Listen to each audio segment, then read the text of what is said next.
क्या आपने किसी ऐसे राक्षस के बारे में सुना है जिसे मारना असंभव था? एक ऐसा साया जिसका खून ही उसकी सबसे महान शक्ति थी। आज कहानी उस असुर की जिसने मौत की परिभाषा ही बदल दी।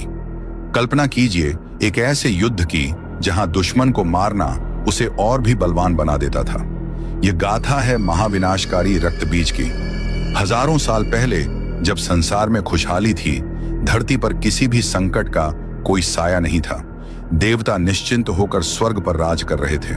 तब घने जंगलों के बीच रक्तबीज बिना अन्न और जल के ब्रह्मा जी की घोर तपस्या में लीन था। उसकी तपस्या इतनी कठिन थी कि धरती फटने लगी और अग्नि की लपटें आकाश को छूने लगी।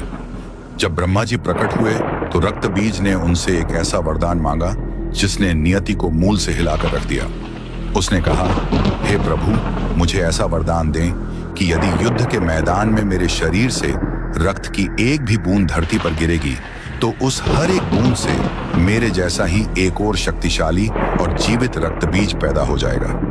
ब्रह्मा जी ने थास्तु कह दिया।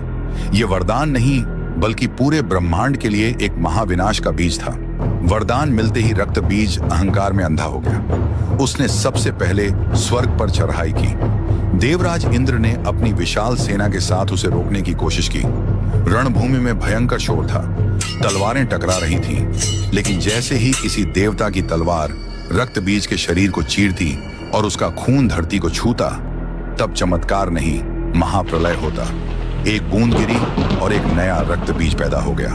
दूसरी बूंद गिरी और एक और। देखते ही देखते मैदान अब शवों से नहीं बल्कि जीवित राक्षसों की सेना से भर गया था। देवता बेबस थे। वे जितना संग्राम करते, शत्रु की संख्या उतनी ही बढ़ती जाती।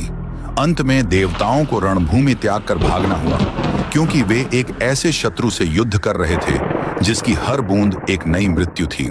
जब तीनों लोकों में हाहाकार मच गया, तब महादेव और श्री विष्णु के तेज से एक ऐसी महाशक्ति का उदय हुआ जिसकी एक गर्जना से दिशाएं गूंज उठी।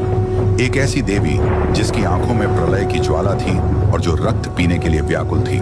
आखिर कौन थी वो भयानक शक्ति, और क्या वो इस कभी न खत्म होने वाले रक्तबीज का अंत कर पाई? इस विनाशकारी युद्ध का अंत देखने के लिए तैयार हो जाइए भाग 2 के लिए। अभी जुड़े हमारे साथ, क्योंकि अंत आपकी कल्पना से भी ज्यादा डरावना है।